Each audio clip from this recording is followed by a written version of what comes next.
నమస్తే, welcome to SR6 news. Khammam జిల్లా నేలకొండపల్లి పట్టణంలోనే పొట్టి శ్రీరాములు సెంటర్ నందు విద్య, ఉద్యోగ, రాజకీయ రంగాల్లో 42% రిజర్వేషన్ అమలు ఎస్సీ రిజర్వేషన్ బిల్లు శాసనసభలో ఆమోదించిన సందర్భంగా తెలంగాణ రాష్ట్ర ముఖ్యమంత్రి రేవంత్ రెడ్డికి మరియు ఖమ్మం జిల్లా పాలేరు నియోజకవర్గం రాష్ట్ర రెవెన్యూ, గృహ నిర్మాణ, సమాచార శాఖ మంత్రి పొంగులేటి శ్రీనివాసరెడ్డికి పాలాభిషేకం స్థానిక నాయకులు చేశారు. ఈ కార్యక్రమంలో నేలకొండపల్లి వ్యవసాయ శాఖ మండల అధ్యక్షుడు వెన్నుపూసల సీతారాములు, మండల కాంగ్రెస్ పార్టీ ఇన్ఛార్జ్ రాయపూడి నారాయణరావు, పాలేరు బీసీసీల అధ్యక్షుడు జరిపోతుల సత్యనారాయణ, సీను, మాజీ మండల అధ్యక్షులు దండ సత్యనారాయణ పాల్గొన్నారు.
కొట్లాడుకుంటారా పాల్గొనడానికి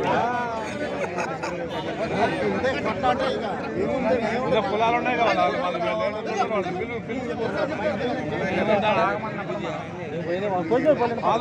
కొట్లాడుకుంటారు. నేను పోతా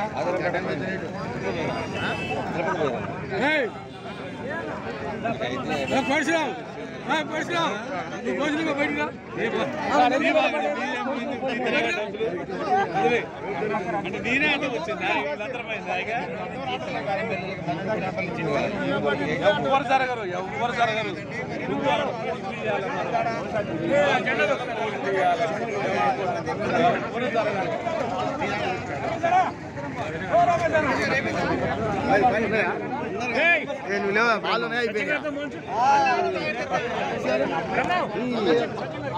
జనాలు నిల్చోట రాదు.